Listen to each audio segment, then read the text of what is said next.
So today I'm in the studio trying to just keep myself busy. As a lot of you know, I'm going through dysbiosis, and I think one of the meds is making me sick. So anyway, trying to just keep busy and creating some shot. And so today we are working on shot. Remember the little round balls that I just uploaded a video for? If you haven't seen that, go back and check it out.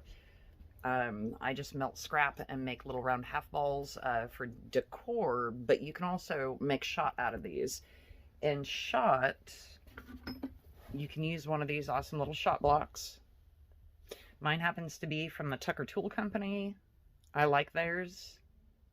You can see you get 8 different designs in one block. And on the back side, I made some just random designs myself by using a cutter into the steel. So we take our little half round balls, hammer them into this, and I will show you how we make shot, and then I'll kind of walk through sizing a ring, bending a half round to size a ring, and that's what we'll get done. Okay, I'm going to start the video on the bench, and I have this awesome little box of little round guys. And I know that I want a very specific size for this ring that I'm working on. And so I'm going to use one of these smaller ones. Now, some of these come out easier because the design is a straight design. And I'll show you which one that I'm using. I believe it's this one right here. Some of these, you need a punch to get them out. And I'll show you, I'll actually do one of these because I know it'll come out of that pretty easy. And then I'll do one of these. So what I do is I just put it on a hard surface because you're going to be hammering into these pretty hard. And I find one that is a little bit larger than the shot block itself. So you see, it's a little bit larger. It's taller. That's it when it's sitting in the deal. And it does, this happens to cover the entire design. I could use something slightly smaller than this. And actually I might. Let's get just a hair smaller.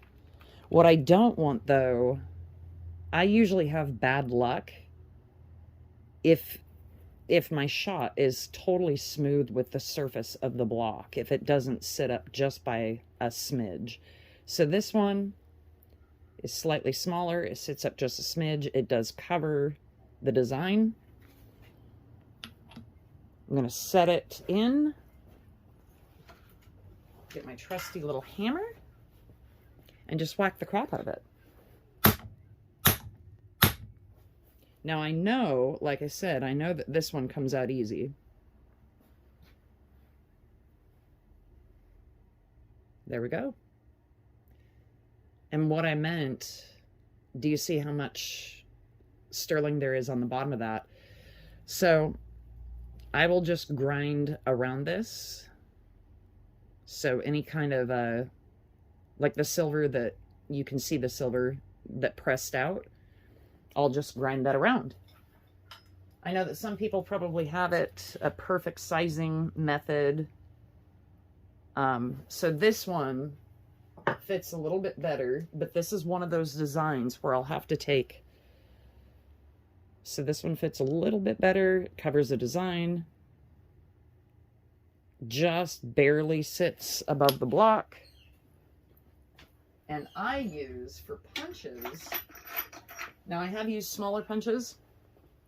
The problem with the smaller punch is that sometimes it just gets stuck and makes gouges in the piece. Other times it will actually get the piece out. So I have a punch here, and as you can tell, the punch, the head of the punch broke. So I'm using, this is sharp enough. I just hammer the crap out of it. Make sure it's got a flat surface, that it covered on the inside of the shot. See how you can't see any of the design? I covered the entire shot. And see this one, even if I pick at it, it's not going to come out. So I take the punch, set it in, give it a few little taps, and voila, it comes out with the punch. And then what I do is I set the punch sideways and just barely tap on the shot, and I've got my shot free. There it is. The back sides don't look pretty, but you know what? That's gonna solder right onto your piece. You're never gonna see the back side. So that is how you use the shot block. Okay, if you remember, I do everything in a fish tank, so silver debris is not going everywhere in my studio. It is a fish tank set on its side with 2 holes. This is just cardboard taped to it. And now what I'm going to do, this is the ring that I have designed for the shots that I just made. And it'll have these little shots all the way around it. So I've got a lot of grinding to do on these shots. Some of them are better than others in regards to how much, you know, if I used a bigger piece or a smaller piece. But this is one of the designs that I made. Don't know if you see that. So that's one of my shots that I made, the design on the block, where I just cut some random score marks. Well, it looks like random score marks. We're gonna get these all off of here. And in the tank, I'll show you how I just grind around them. Now I know some people leave them on the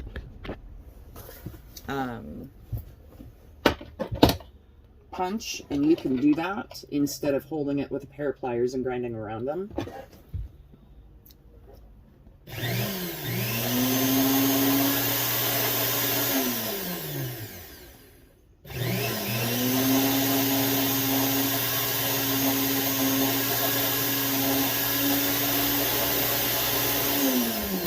I've got to get my glasses on. I know you all can see this, but I can't.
Okay, I think that one turned out okay. On to the next dozen and a half. So I don't know how interesting this is going to be. I'll film one more, and then I'll probably just skip the rest of this and take you to the ring sizing or shank making.